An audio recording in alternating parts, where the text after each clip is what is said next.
Hi! And welcome back to this week's episode of Millennial Movie Club. I am your host, Jaz Zap. And a fun fact about me is this is the most basic bitch thing to say. I was born in the wrong time. Oh, boy. Right now, if you're watching on YouTube, which you absolutely should be, you're going to see that I'm giving full-on 90s final girl energy. 90s style is... I love it. I wear it all the time. I wish I was not the only one wearing it along with Gen Zers.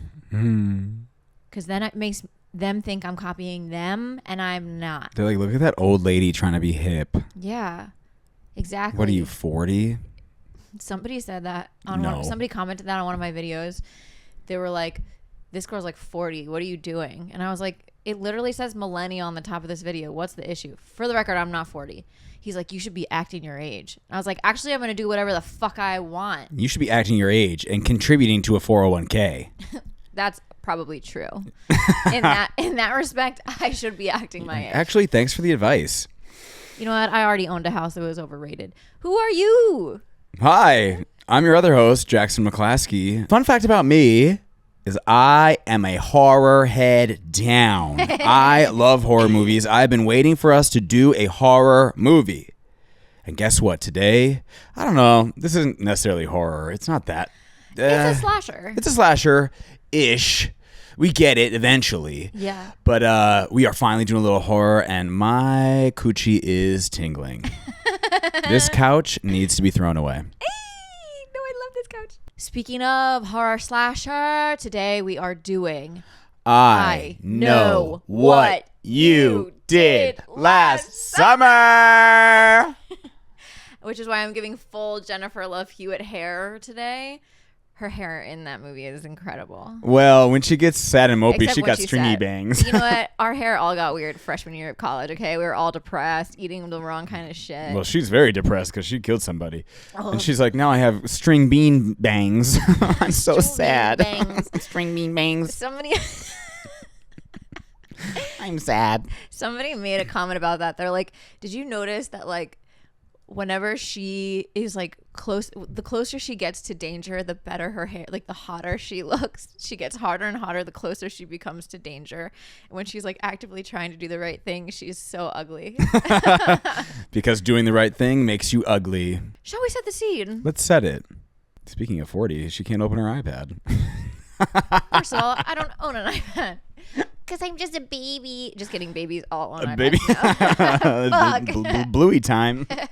After an accident on a winding road, 4 teens make the fatal mistake of dumping their victim's body into the sea. But exactly 1 year later, the dead man returns from his watery grave, and he's looking for more than an apology. Dun, dun, dun. Sounds scary to me. I am scared. This movie was originally a book written by Lois Duncan, who actually vehemently opposed the way they made this movie. She was appalled by it. She hated it because her own daughter had been murdered. Jeez Louise. And there are no murders in the book. Yeah, I know the book is very different from the movie. Yeah, it's basically, I mean, there's violence, but it's more of a mystery. Mm-hmm. None of the teenagers end up dying.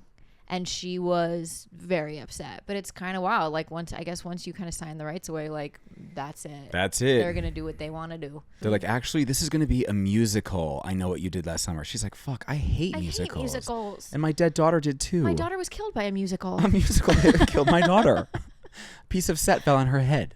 So don't do that. And they're like, too late. I know what you did last summer. My hair. My hair is on my pillow. And it's not inside my head. My dreams are in the attic as I sleep inside my bed. A failed actress by day. Okay, we have to stop. Or do we need to make this a musical? Go click the crowdfunding link below to fund our stupid fucking musical. Come see us at the Tank in New York City. 8 seats available. If you get it, you get it. The screenplay was written by Kevin Williamson. Mm-hmm. He's written Scream, Yes. Vampire Diaries. Ew. So a lot of people thought, did you say ew? Yeah. I never watched it. Me neither. A lot of people thought like, oh, he was just trying to like capitalize on the success of Scream by writing this after, and it was not as good as Scream. But in reality, he wrote this script before Scream. Twist. And he was unable to sell it. Mm-hmm. Not a twist. Which is crazy because watching both of them, you can tell that this is the lesser of the two, obviously. For sure. That's everyone's major complaint. And so he probably learned from writing this how to write better when he wrote Scream, you know? Yeah, that's true, because he could not sell this. And then it wasn't until after Scream was a huge success that Columbia Pictures was like, oh, let's fucking do it. Yeah. Obviously, this will also be a success. And it definitely, it capitalized on the success of Scream, but it was not nearly as good or celebrated. Julie James, our string bean bang. Or what? String- Oh, The joke we the just joke made. we just made. Oh my God. Played by Jennifer Love Hewitt. We know her from, what were you going to say? Huh? Julie James is such like a porn name. It is a poor name. You're Yeah. right. My name would be like Veronica Verstrumte, and I'd be like, and I'm Julie James when I do my films. All the names are kind of all the names. PTSD. All the names are kind of weird and porny. Like Helen Shivers. That sounds like a character in Clue or some shit. Like, anyway, Jennifer Love Hewitt. We know her from Can't Hardly Wait, Heartbreaker. She is reprising this role in the it's not a remake, but it's like a Oh, the Legacy. yeah. Yeah. They're making another. I know what you did last summer. This year, 2025. If you're going back in the archives, if you're from the future and you found the one remaining piece of evidence of life from our civilization, And it's this podcast. it's this podcast, know that it's the year 2025 before everything fell to shit. Before they start drinking out of my skull as a chalice, whatever new regime takes over.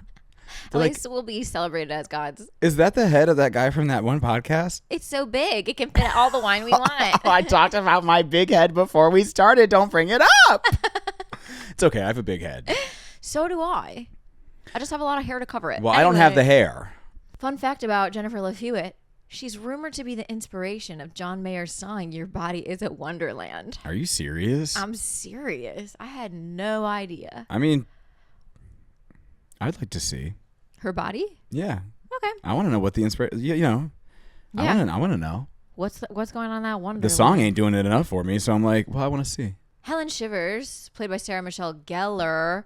I mean, a total icon baddie from the 90s. Buffy, my girl Buffy. You know her from Buffy the Vampire Slayer, Scooby-Doo, Cruel Intentions. She is married to Freddie Prinze Jr., IRL, and this was how they met, was doing this movie together.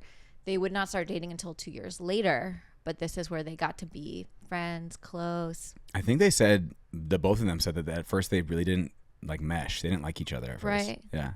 Fun fact about Sarah Michelle Gellar, her first ever job when she was super young was a Burger King commercial.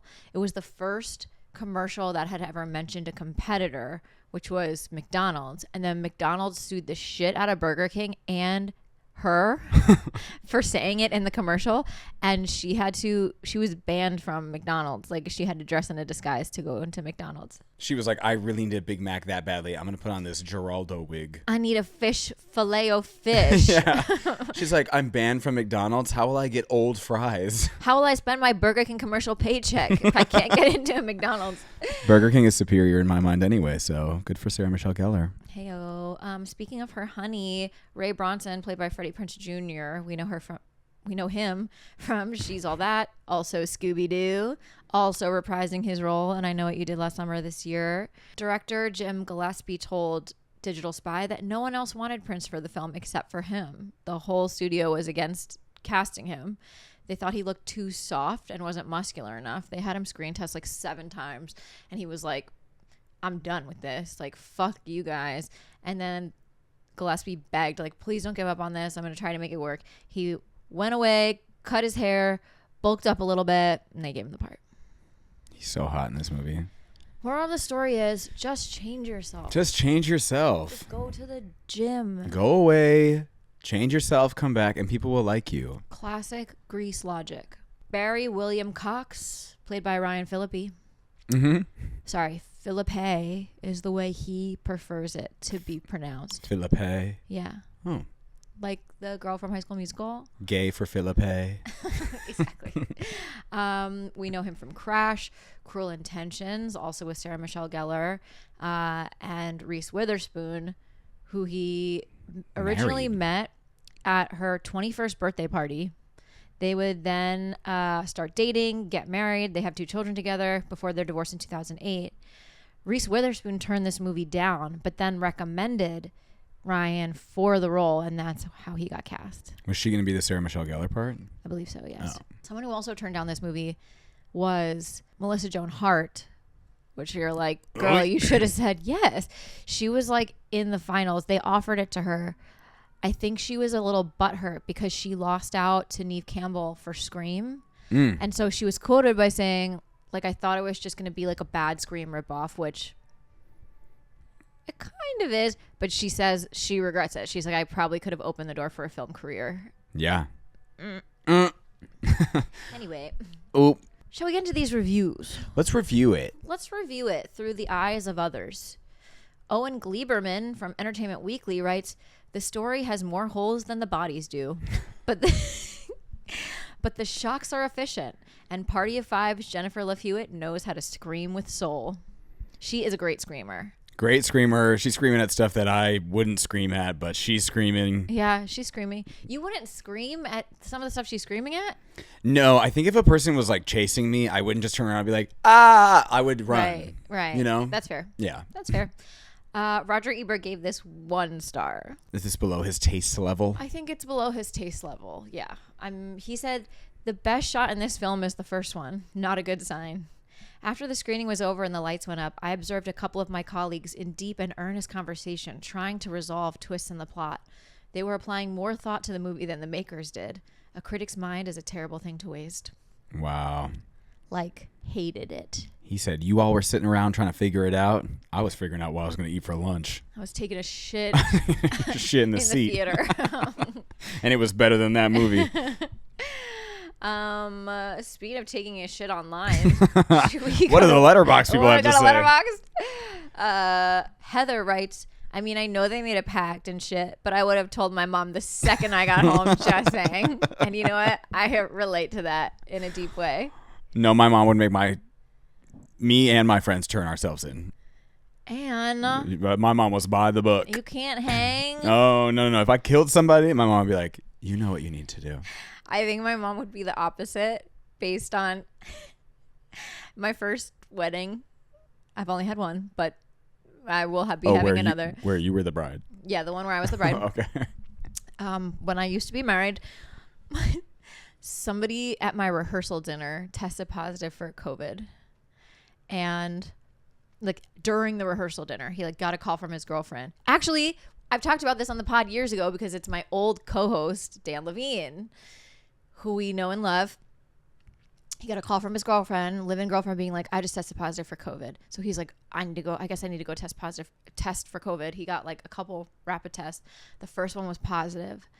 And I like to pull my mom aside and I tell her, and I'm like, I don't know what to do. Like, do I need to tell everyone in the room, like, what? We're all going to die. Yeah. She goes, we're going to make this all go away. Oh my God. And to be fair, he then did like 2 more rapid tests and they were negative. Oh. So it was okay. But based on that experience alone, my mom would be helping me hide the body without a doubt. We're going to make this all go away, honey. You're going to make it to Broadway and nothing's going to stand in your way. Your way. Love you, Mom. Vicky writes, can this cast please just play Spin the Bottle already? Very horny. Very hot, very horny cast. What kind of drives me nuts, though, is they paired, each couple is like siblings are dating. Yes. They look alike. Yes, I agree. You should have put Freddie Prinze and Sarah together, and because I'm like, we got kissing cousins up in here. Call the police. Fair. There's incest happening. Not the only crime committed in Southport, South Carolina, North Carolina. Who cares about the hit and run? Baby, we got kids coming out with 11 toes. We're going to have to hit all of them with cars and throw them in the ocean. Amani Starr writes, Sarah Michelle Gellar, you're a vampire slayer. This hookman has got nothing on you. Stand up.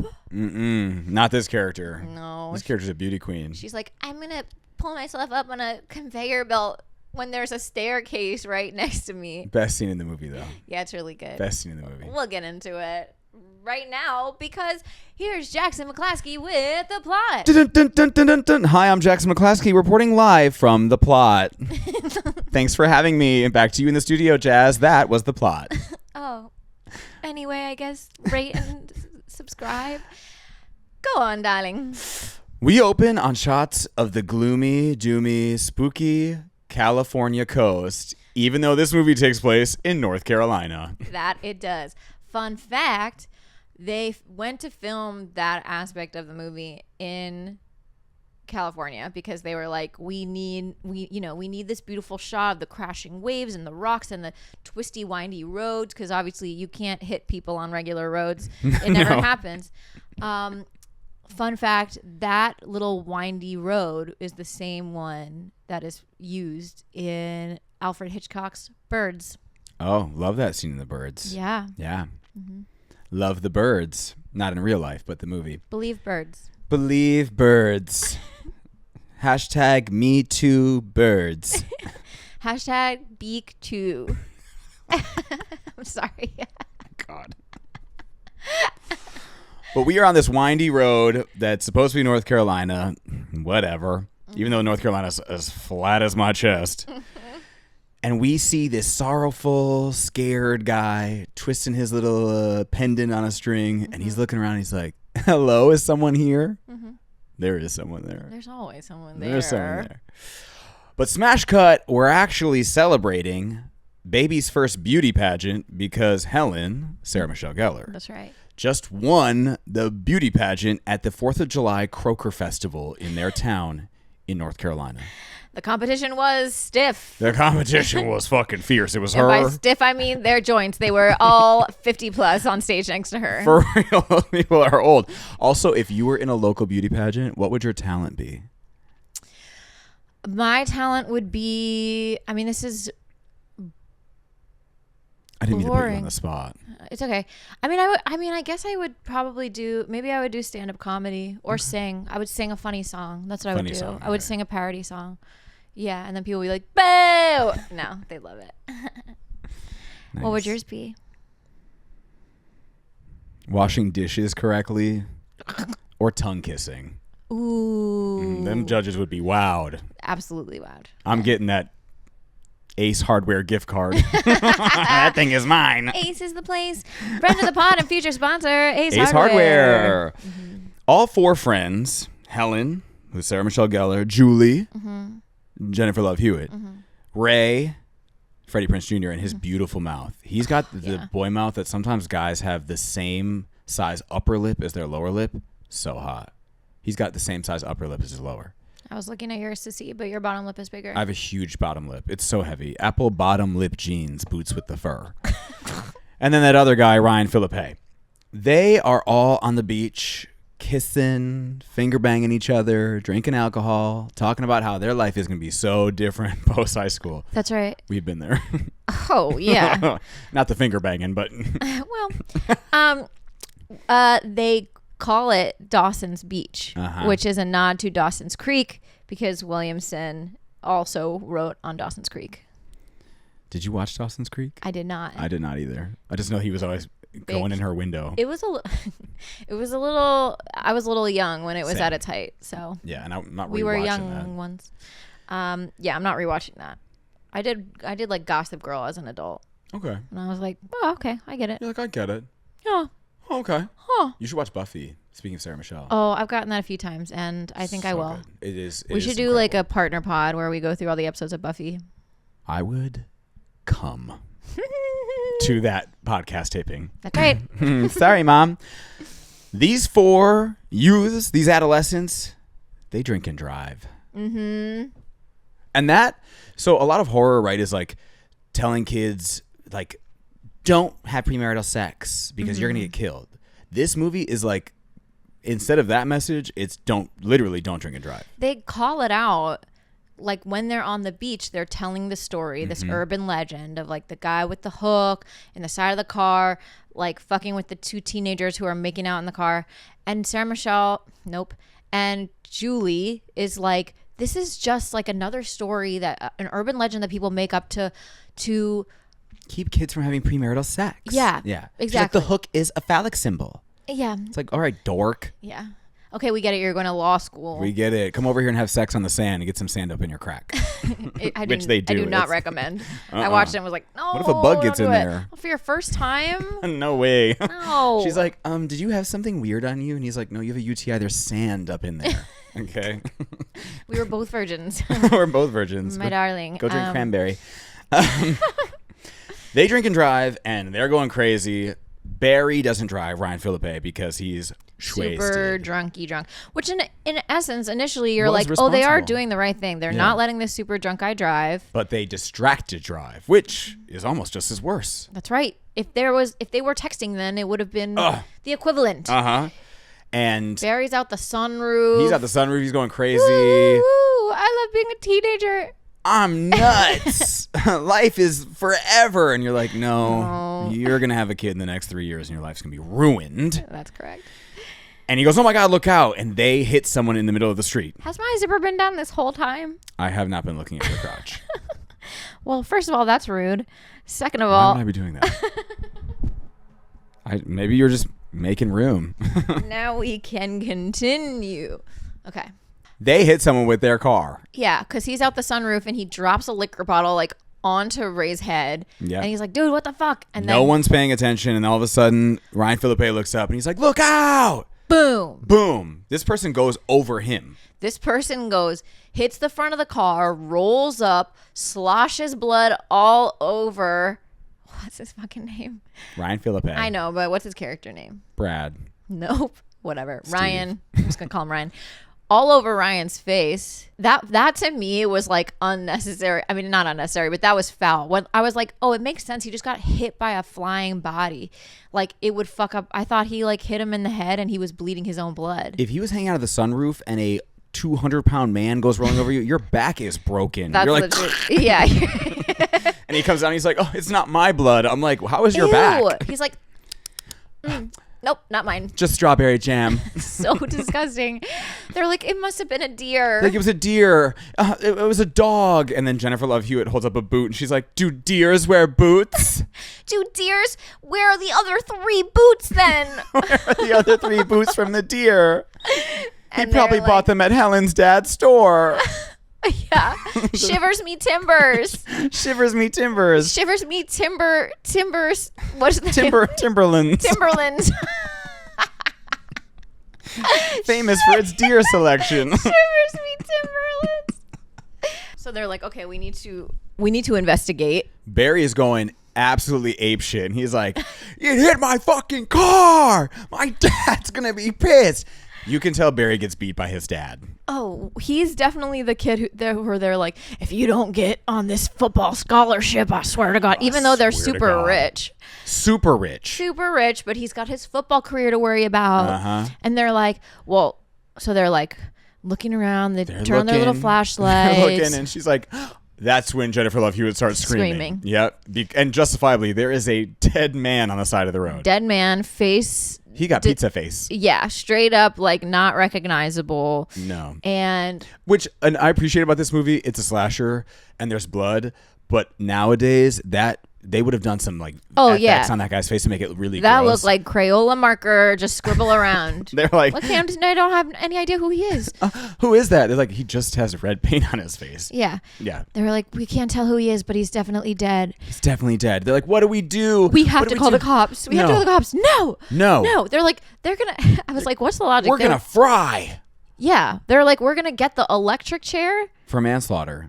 That seems like too harsh. I understand. But maybe North Carolina. That's a little harsher. Yeah. I understand the logic of Barry being like, I'm drunk, it's my car. They're not going to believe that I wasn't driving. Yeah, my life is going to be He's ruined. finally using his CTE brain. That's right. And then they're like, oh my God, someone's coming. And it's Max. What is his name from Big Bang Theory? Yes. So we meet Max earlier. I don't watch. After the, right, I don't watch it either.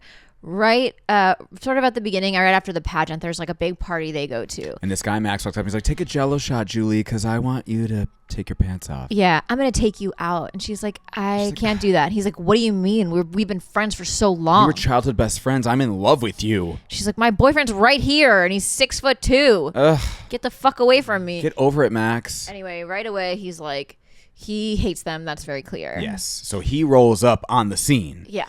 And He they're like, saw what they did that summer. First red herring. yeah. And they're like, oh, just us puking on the side of the road. Just Ryan Philippe feeling a little sick-a. Nothing to see here. Nothing to see here. And Julie's like, hey. And she's bouncing boobily in front of him like, look at these. Yeah, don't look over there. Don't look over there. And so he drives off and he's like, whatever. Like, fuck you guys. fuck you guys. Have a great summer. You guys are all going to college. I'm going to sit here and eat fish. I'm going to gut the fish in the ice room. So they drag this body down to the docks. They do. I'm also like, for people that are trying to get away with something, they sure are yelling a lot. Ryan Philippe is screaming his head off. He's Yeah. like, shut up, Julie. She's like, I wasn't saying anything. Julie's the only one with the conscience, though. She's like, Yeah. I don't want to be any part of this. And they're like, shut up. You're in it, bitch. You lost your virginity? Give me your Now you're evil. Give me your hands. I'm putting your fingerprints all over this guy. But they're like, we got to just dump him. We got to dump him because Dump him. then he'll be eaten by little baby crabs. They won't find any Like a- shards of my car. Like Amelia Earhart. And Julie's like, wait, should we look at his wallet? Should we see who this guy is? And they're like, shut up, Julie. No, I don't want to know who this guy is. So they dump him off a wharf. But And right before they do, he's laying on the fucking he's like this. ground. Ooh, reaches for Sarah Michelle Gellar's winner's crown. Her little sea fish crown. tiara and is like yanking it off her head. And they're like, ah! They push him in the water. It's kind of farcical. It is so farcical that, first of all, this man's not dead. Second of all, he's going down under the water and you can see the tiara in his hand. He's Like, like- lick, lick, lick, lick, lick. He's like, you bitch. I got you. I got it. Who's the beauty pageant winner now?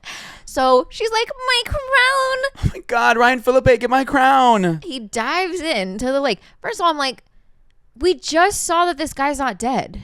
Why would you go in there? Why would you go in there? He dives down into this lake, tries to like grab it out of this. For that 25-cent Party City crown. Get up. Get up. Sarah Michelle Gellar. He tries to pry it from the body's hand and the eyes open. Eyes open underwater. You know, it's salt water too. It hurts. He's like, Oh, that's the first thing I think of in any movie where people open their eyes underwater at the ocean. I'm like, how are they doing that? now your eyeballs are pickled. Now you got pickle eyeballs. Wrinkled eyeballs. Okay. So like a raisin, shriveled grape. Anyway, they take the thing back and he's like, we're doing a pact right now. We never speak of this again. Never speak of it, Julie! He like chokes her up against the car. She's like, okay. I'll never talk about her bangs are like fucking going Whoa, crazy. whoa, whoa.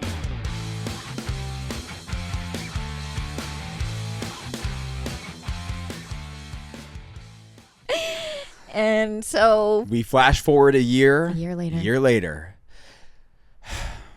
Guess what? None of their dreams came true in a year. Womp. womp womp. Oh no, Oh, but your no. freshman year of college is done and you haven't accomplished your dreams? Well, Julie turns around and she looks like Edward Scissorhands. She does. Okay. Bitch has not washed her hair. There's a girl that's like, Julie, it's time to go. Julie, you have to go home for the summer. And She's also, like, I changed my mind. I'm not going. She's like, you can't stay here. can't sit in They're the dorm." closing the dorms. She's like, Julie, you need to take a vitamin D supplement. She's like, you need to get a tan, girl. Girl. You look like a corpse. You're pasty. She'd be perfect in a Tim Burton movie. She looks Literally. insane. Yeah. So the corpse bride, Julie, shows back up to home. Mm-hmm. And her mom's like, Julie, she hasn't talked to her mom in a year. Yeah, that shit was weird. Okay, so insert Jamie Lee Curtis clip where she's like, it's trauma. It's trauma. It's trauma. Yeah. Julie has trauma from killing somebody. Yeah, but don't you need your mom when you have trauma? Like, Not Julie James. Julie James is like, my mom actually sucks. She said, It's triggering. My mom also murdered somebody once, and I just couldn't. I knew she wouldn't understand. and all she makes for dinner is fish. Blah. She's home. She's like, how's the grouper? I tried to find monkfish, but they were fresh out. I'm like, we get it. You live in a seaside town. Whole movie's about fish. You eat something else? I know what you fished last summer. I know what you squid last summer. Whole town full of microplastics. Literally, that's why they're all so fucking crazy. Eating too much, what is it? Too much canned tuna. Too much iron. What is it? What do they put in the fish that's bad? Anyway, I don't care. So,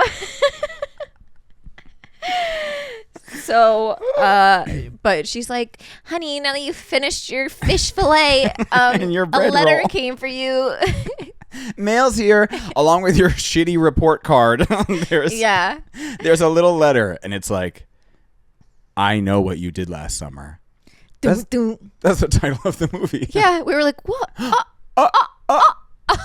And she's like, Mom, and it's in like Helvetica written with Sharpie. Yeah. She's like, it's the most unscary letter you've ever seen. Yes, that's correct. It looks like a baby shower invitation. And she's like, Mom, where'd this come from? Bitch, I don't know. She's like, Julie, I don't know. My brain hurts from eating fish. I haven't spoken to you in a year. I don't know your business. I don't know you.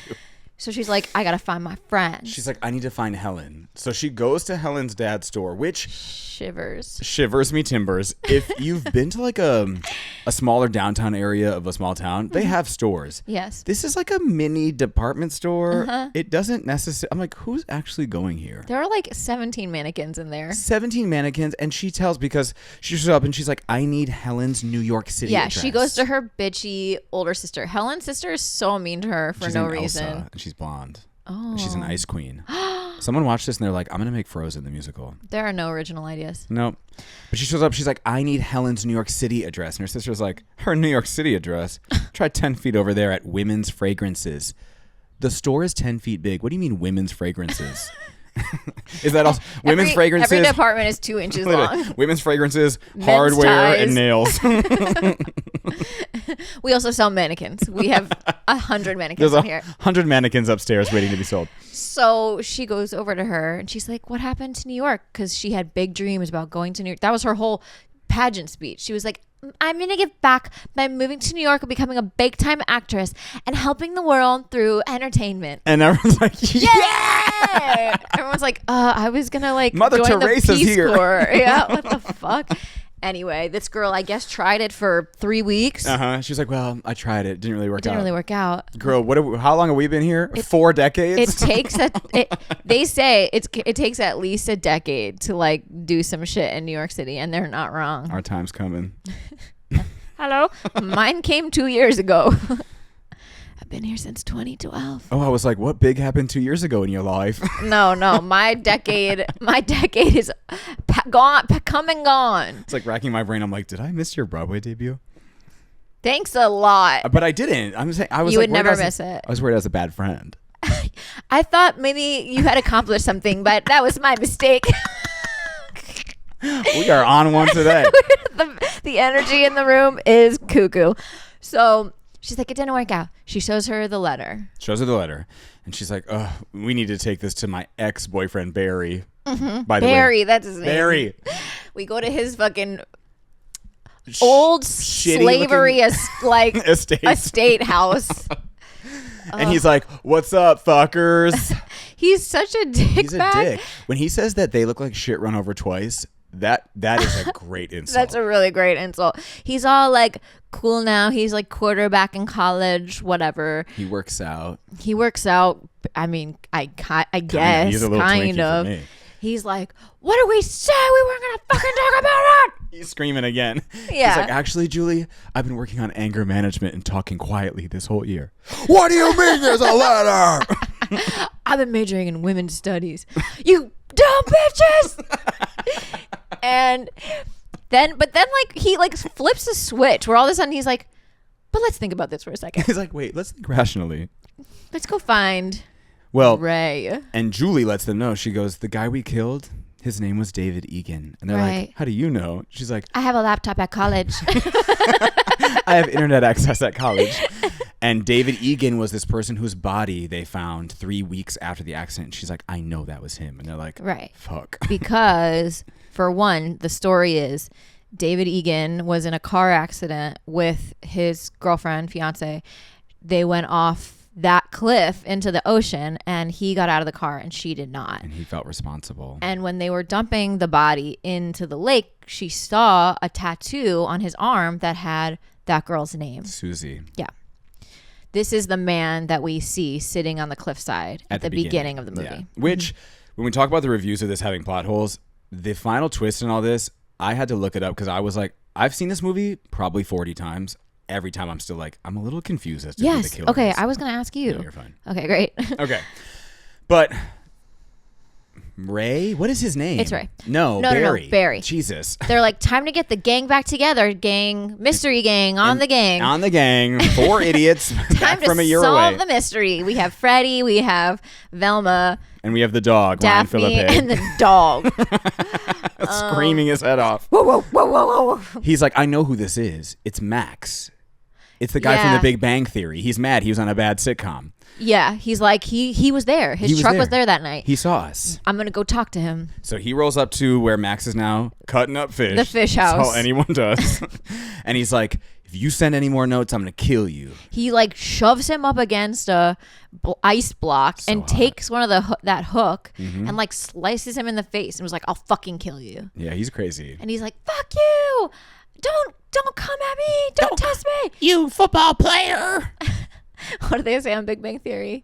Bazinga. Bazinga. Why do we know that? That's the only thing I know about that One show. time, a guy I was talking to, beautiful. And he was like, my favorite show is Big Bang Theory. My penis went inside my body. I said, whoa. I would have grown a penis and then sucked it back up. Jesus, no.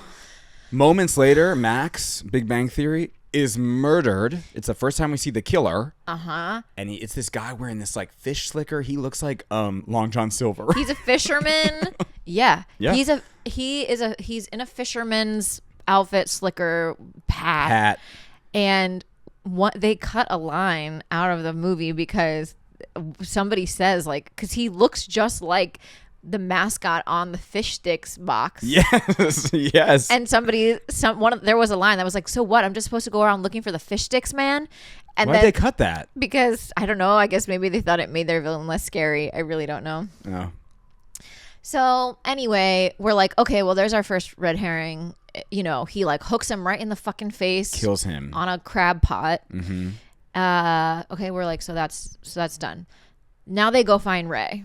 They find Ray, who is now a fisherman. Mm-hmm. And the verbiage that these high schoolers, they're still 19 years old, right? And they're like, looks like Ray grew up to be a fisherman. Grew up? It's been a year. And he's working. He can't grow a full beard yet. Right. It's like fucking job shaming is so lame. Like, so lame. If Ray was working the fucking... speaking of Sarah Michelle Gellar, Burger King, if he was at McDonald's working the fryer and they're like, looks like you grew up to be a fry cook. Like, okay, and I'm a child. OnlyFans hasn't been invited and invented yet. Just give me a minute. Just give me a minute. Give me a decade. And anyway, so they find him. They fill him in on what's going on. And he's like, oh my God, this is crazy. Also, Julie, you look great. And she's like, really? She's like, I don't want to know you anymore. I haven't seen the sun in 400 days. Yeah, and she's like, I don't want to know you anymore. And then she runs away from him on the wharf. In her She's fucking dungarees. So, yeah. And Ryan Philippe then is like, I need to work this out at the gym. So he goes to the gym. Mm-hmm. He's the only person in this like literal sea gym. It's like something out of a Pokemon game. Why is everything so steamy all the time? Everything is steamy. Everything's wet. Everyone has athlete's foot. And he gets out of the shower and there's like a little note in his locker. Mm-hmm. And it's like, I know. And it's a picture of his car at the scene like, when they dump the body. He starts yelling at nobody now. He's like, where's Julie at? I want to wring somebody's neck. Which also, like, not trying to do spoilers, but now that we know what we know, who took that fucking picture? Wait, what do you mean? There's a picture that with the note of Ryan Philippe's car at the scene of the crime, I thought. Yeah. So who the fuck took that No, picture? it's not the scene of the crime. It's his car outside of the gym. Outside. Okay. Yeah. Sorry. No, it's not like the guy who got hit by a car was like, selfie. I was like, what? No, that would make no sense. It was his car right now. But would fit with the film. That's also weird to be like, sense. here's a picture of your car right now. He's like, I'm watching you. He's like, I gotta go get my car. Goes guess outside, what? The guy's in his car. Somebody's in his car. And runs him over with the car. Runs him through a wall. through a little tiny store? Are you just like a glass hut? Some sort of fish bullshit. Some kind of fish hut. I don't know. Everything's on a Fish dock. Hut. I don't know. From the makers of Pizza Hut. It's Fish Hut. We just put them in the same building so you can get fish sticks on your pizza. Everything stinks. It's a Taco Bell and Pizza Hut before, only in a seaside town. Oh my God, the toilet. You mean the panic room? Oh wait, we never didn't do released that episode. Never mind. So he runs him over and then he comes at him with the fish hook and we're like, oh, he's gone. He's cooked. But he's not. Just kidding. He's actually in the hospital and he's like, if the guy wanted to kill me, he would have. And it's I just don't someone really trying to scare us. I don't really understand why he didn't kill him because he has a heart. I don't think so. I don't think so. He killed Max already, and like Max didn't even do anything. Well, because he was on Big Bang Theory. Right. That's why he got killed. That's for sure. But Helen and Julie, they visit David, the dead guy, who they believe, right? They believe the dead guy this whole time is this guy named David. David Egan. So they go and visit David Egan's sister, Missy. And they're like, we're just going to go and find out information. We're going to pretend our car broke down. And we're going to give each other phone. weird names, which they're not good They're at improv. bad at. They're like, Lucinda, She's like, I'm going to go use the phone. okay, Morticia. Like, okay. Make sure you call AAA, triple A. Okay, bye. Anyway, they go visit David Egan's family home. His sister is played by Anne Heche. And basically says, like, after her brother's death, the whole family fell apart. Like, their dad had already been dead. Dad had been dead. Mom couldn't handle it. So Mom she's lost in her the mind. bin. She's in a home. And now she's, like, living out there in the wilderness, skinning animals by herself. Like, in town, you're eating fish. Out of town, I guess you have to eat rats. Like, yeah, there's this no... is very poor There's America. no restaurants here. So I wouldn't say it's a fun fact, but it's a fact. A fact. Anne Heche sadly lost a brother to suicide, just like her character Missy, who thinks her brother committed suicide when he was actually murdered. And then Heche herself tragically died in a car crash, just like her brother's girlfriend in the movie. Not fun, but a fact. Poor Anne Heche. Yeah, sad day for Anne Heche. Wasn't she involved with Ellen? Oh, I think you're right. Yeah. She's confused. She got murdered. There's no doubt. By Ellen? Ellen. I'm Ellen. I'm Ellen, part of the Illuminati. But Missy also reveals that a friend of David's had stopped by after David had died named Billy Blue. And they had some sort of like kind of tryst. Some kind of connection. And she was like, but it was too hard for him. And they're like, okay, we have to go. I think AAA's on its way. So we're like, okay, Billy Blue. We have to find this guy named Billy Blue. That's got to be him. Also, scariest part of the movie is when they're talking in the car and Anne Heche just walks up and like bangs on the window. For a horror movie, very little jump scares.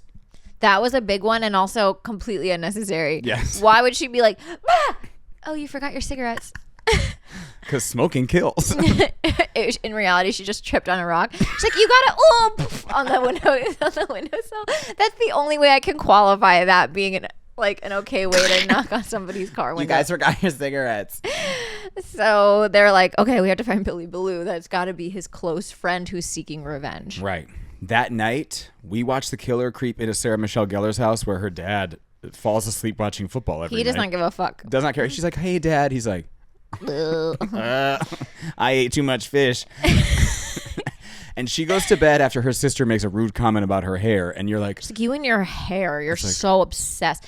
Foreshadowing. Bonk, bonk, bonk. Yeah, this guy's heavy mouth breathing in her closet when she goes to bed. And she's like, oh, I'm going to go to bed with all my hair. I'm going to go to sleep in my pink bed and my hair. Wakes up, guess what?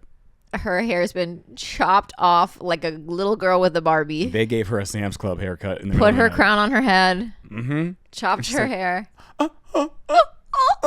The music's like, she's pulling her hair out. Someone on Letterboxd said that this hair scene is more effective than the Godfather scene where they find the horse head in the bed. Yeah. Yes, honestly, yeah. I'd argue that. I would too. Yeah. So she's like, we're not fucking she's around. like, oh my God, my hair, which, fair. But more so, a murderer. A man was in your house. A murderer was in my bedroom while I was sleeping and chopped my hair off.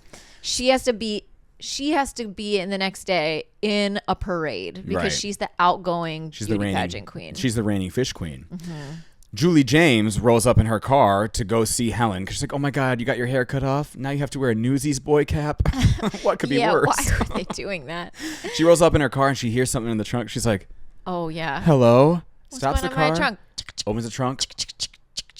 Max and his dead body are in the trunk of her car covered in crabs. Well, her trunk is packed to the gills, no pun intended, with crabs. And not the STD crabs. No, big crabs. Big old crabs. Crab Shack crabs. Crab Shack. We're running the promotion crabs. Yeah. They're She's like in his, that grossed me out when it's like the crabs are crawling in his open mouth. And you know, sometimes in these movies and later on, we do see more bodies and they don't look like the people who they're supposed to. Yeah. That looked like Big Bang it did. Theory guy. Yeah. Oh, he was like, He's like, come to Joe's Crab Shack. She runs over with Ryan Philippe and Buffy the Vampire Slayer wearing a Newsies cap. And she's like, look for yourself. It's in my trunk. Opens up the trunk. There's nothing in there but like a car iron and the AAA manual. I was like, no. How? I don't see a man fully unloading a grown adult's body and 1,500 crabs in broad daylight. In the middle of a neighborhood. And then it just being like, it doesn't, no one was even like, it does smell like crabs in here. Like, actually, no, it smells like seafood. She's like, no, that's every car here. It looked completely, I was like, I don't buy this. But then we get one of the most iconic film moments in the movie. What are you waiting for? She's twirling around on the street screaming. She's like, feel the rain on your skin. What are you waiting for? Come kill me. Fun fact about this scene. Love this fact. It's so annoying that I can't surprise you anymore. I love this movie as bad as it is. So. I know. But I'll surprise our listeners. Fun fact. The scene that shows Julie at her breaking point, twirling around and asking the killer what it's waiting for, even though he's nowhere to be seen. When speaking with Us Weekly in 2018, Jennifer Love Hewitt revealed that iconic scene was a kid's idea. That scene was actually directed by a kid who won a contest to come on and create a moment for the movie, and it became then the most iconic scene that in the movie. That is so 90s. That was so like, if you cut out this thing in your Nickelodeon magazine and send it to this P.O. box. The box of Dunkaroos, if you write in, you'll be able to direct a scene in a movie. In a horror film? Huh? They're like, okay, little kid, hold on. We're just going to move the body and the crabs. Now tell Jennifer Love Hewitt what to do. They're like, I don't know, twirl around and scream like me. Wah! He's like, what's this movie about? And they're like, fish. Yeah. It was like, oh, okay. Oh, okay. Be like, what are you waiting for? Like when I asked my mom to make something other than fish. Right. They were like, all right. All right, fair. I Like can't imagine that happening today. A walk-on role? Sure. Like if they're like right in for a walk-on role in you get Wicked. to ride the float in the parade. Something, right. They're you like, get no, to direct a pivotal moment in this movie. That kid walked on set and was like, I'm the director. You're fired. You're fired. You're fired. Bitch, twirl. Twirl. Jennifer Love Hewitt, twirl. And we need an aerial shot. Is there a crane here? And they're like, this 7-year-old is really fucking this shit up. That would be today. Yeah. These kids would be like, I've been directing films on my iPad since I was 3.5. So, yeah. Sit down. When is catering coming? Get me to Crafty. She's like, what are you waiting for? No. What are you waiting for? Kill me like you do. They roll up on Ray, who's like, hey guys, conveniently just around, and was like, what happened? And they're like, it's you. Yeah. It's you. And he's like, no, I got a letter too. And they're like, fuck you. You got a letter? I got run over by a fucking car. Homegirl got her hair cut off, and Julie had a dead body in her trunk, which is missing now. You got a letter? You got a letter. We just got a letter. Wonder who it's from. So Julie is like, you know what? I'm going to go back. Hello. Julie's like, I'm going to go back to visit Missy and Haish. Back. We're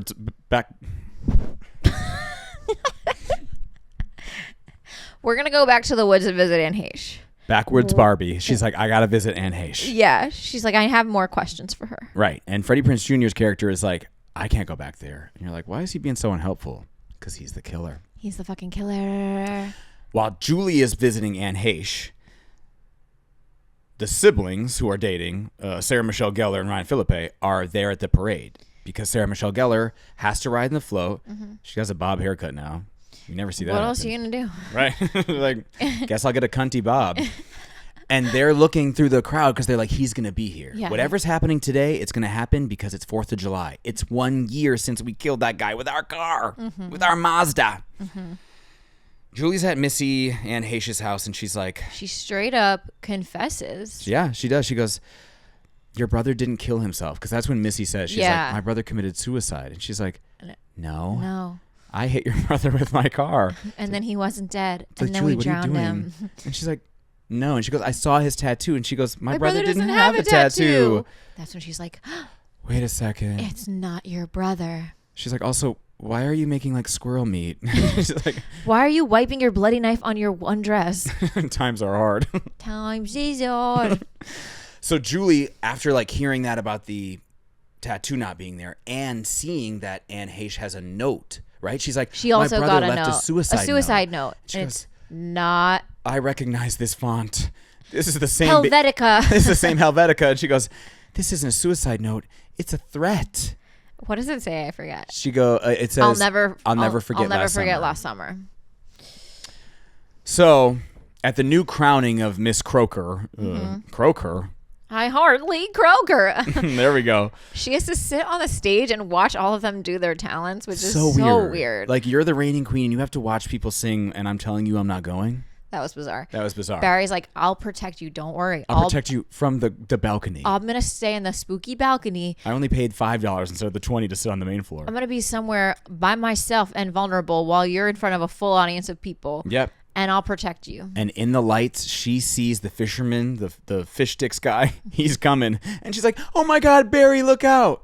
This scene spoofed in Scary Movie is so fucking funny because what they do is they make it as if she's like doing a monologue that her boyfriend's being killed. They're like, she's amazing. And they're like, wow, she's an incredible actress. And she's like, no, they're really killing him. Scary Movie spoofs of this movie specifically in the first Scary Movie, so good. So good. Barry is killed.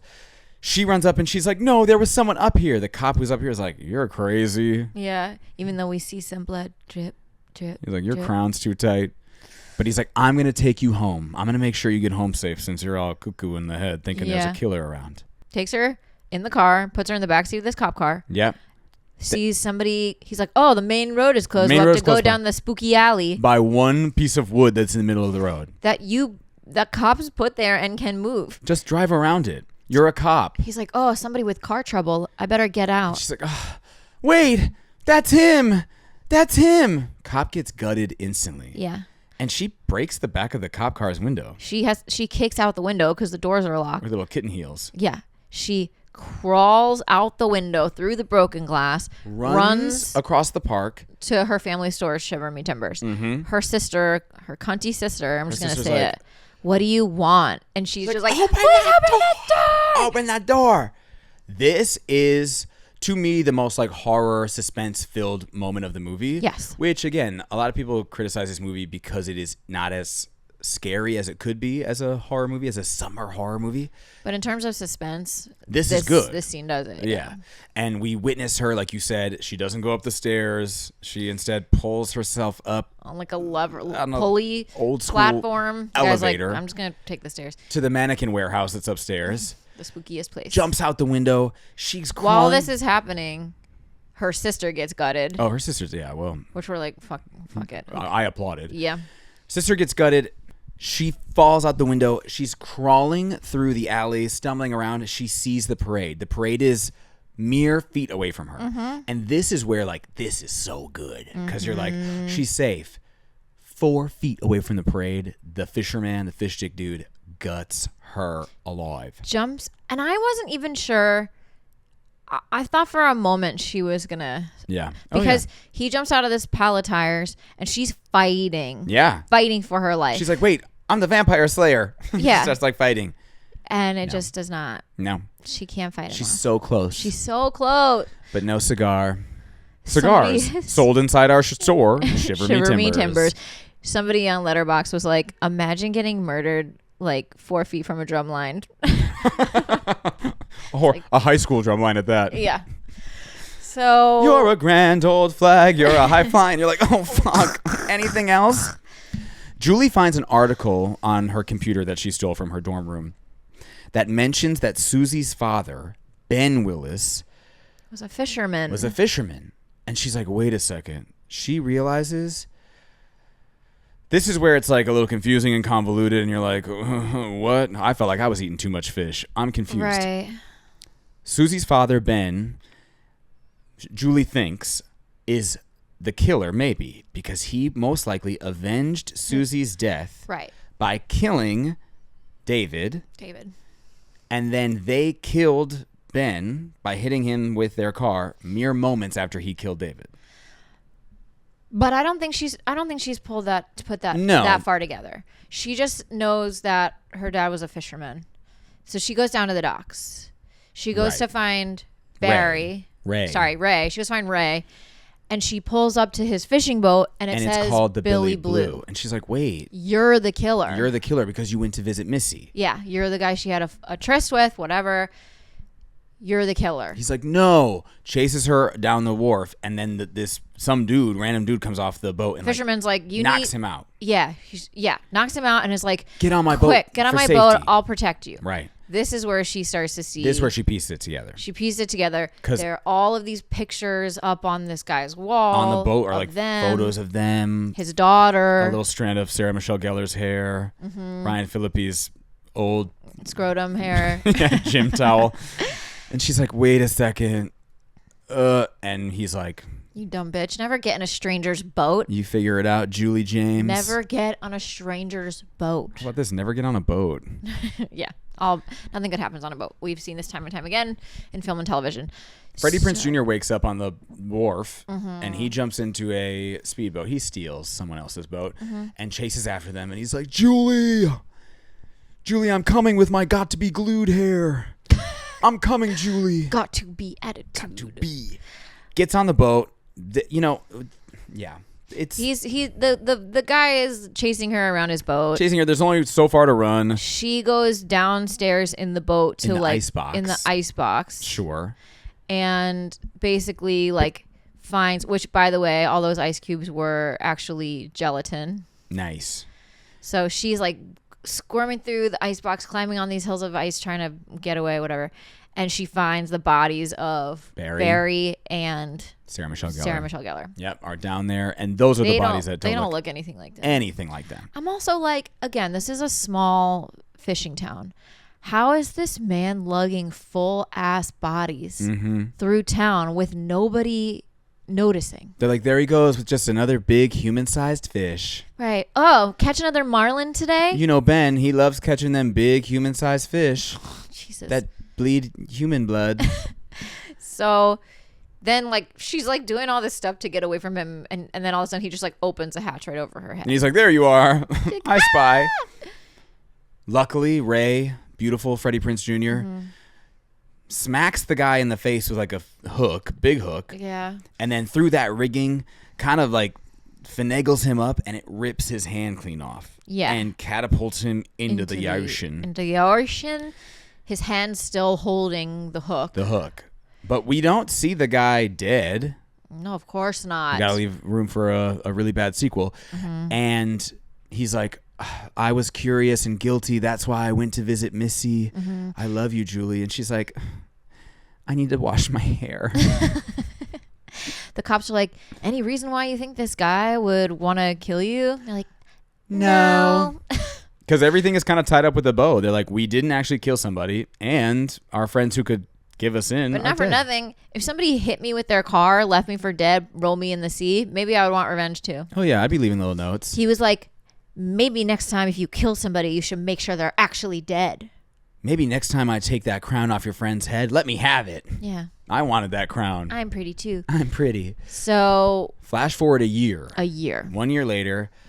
What kills me about this is Jennifer Love Hewitt's acting in this scene is so 180. She's like, Ray, what do you mean? No, what am I wearing? I'm a towel. I'm in a towel. I'm sexy. She's in the little showers. I love you. I love you. I love you. It was like, we get it. We get it. You're still together and you're hot again. She's washed her hair, but she's like, I'm about to get in the shower. All of a sudden, someone's like, hey, a note came for you, Pony Express.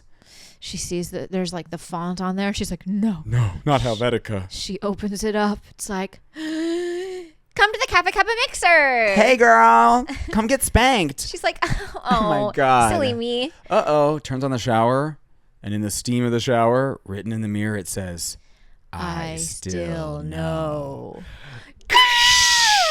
That was batshit, that ending. Oh, because I'm like, where do we go from here? That a killer breaks through a mirror in her dorm shower. Mm-hmm.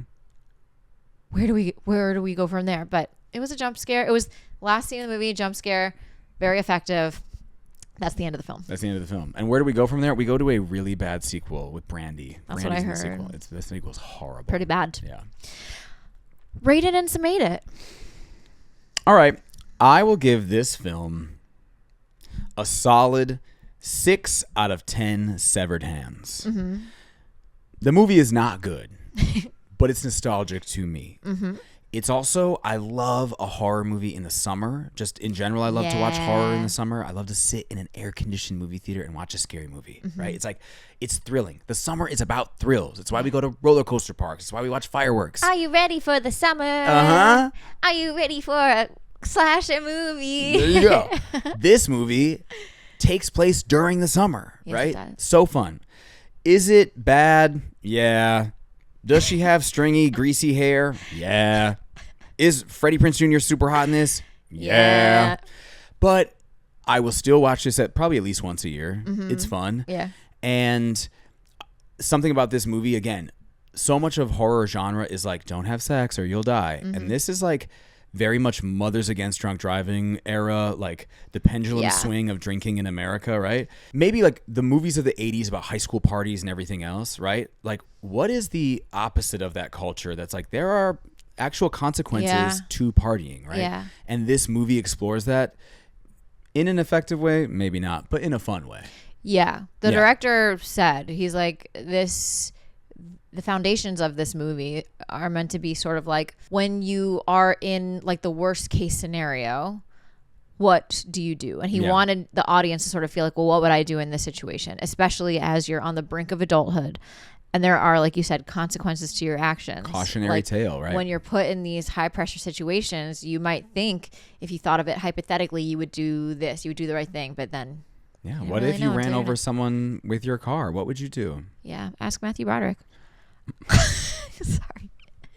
You reminded me of the 80s. Anyway, I'm going to give this movie 5 Timberlands because it's not good, but it's fun. Yeah. And it is summertime. And it's the kind of scary movie that I can watch and not be like really upset by it. I knew you'd be able to handle this. Yeah. Yeah. Well, to be fair, like I loved Scream. Yeah. So I can watch Screams like, okay, cousin. little cousin. Yeah. I love strong female characters, which like, even though they're wayfish and annoying sometimes, like they're not like, there was not the one big booby dumb girl that was just like, I'm just going to hide in this closet. I just had sex and I'm butt naked and now I get murdered. And yeah, it's like, it wasn't that. And good for those girls, but these girls were like, we got to do something about this. Even Sarah Michelle Gellar, who's meant to be kind of this like, we sort of at the beginning make her out to be this like vapid beauty queen type. She ends up being very grounded. Yeah. Most people are like, we're saying we wish she had been the final girl. Mm. So again, these are likable characters, even though they're flawed. And it's nostalgic as heck. It's fun. We love something that brings us back to the 90s. That's that on that. That's that on that. If you love listening, keep listening, subscribe, follow us on social, Millennial Movie Club, follow us on our individual socials if you like. We do some other funny stuff too. And make sure you're subscribed on YouTube. We just surpassed our 100 subscribers, which is so fun. So thank you all for the support. And any parting words, Jackson? Well, we got access to like the breakdown of people listening. Yes. And we have listeners all over the world. That's crazy. It was amazing Yeah. to see the countries that are listening that are outside of the United States. Jazz texted me about that, and I was a little gooped. I was like, wow. Yeah, people all across the globe are listening, which is so exciting. Also, please let us come to your country.